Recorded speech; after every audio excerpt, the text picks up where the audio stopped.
When it comes to detailing, nothing makes your car pop like a clean, dressed tire.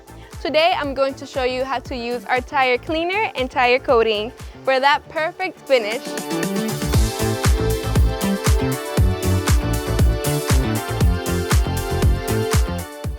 First, grab our tire cleaner.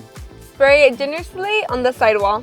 This formula breaks down built-up dirt, brake dust, and old dressing. Next, agitate with a stiff brush to pull all that grime out of the rubber. For the wheels, you can also scrub with a microfiber glove or a wheel brush to lift brake dust and restore that factory shine.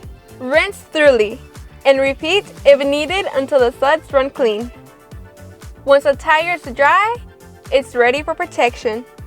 Now, apply our tire coating with an applicator pad. A thin, even layer is all you need. Unlike cheap, greasy dressings, this water-based formula bonds to the rubber for a deep satin look that lasts for weeks. And that's it. Clean, protected tires. It's simple and it's effective, and it keeps your car looking like it just rolled out of the showroom.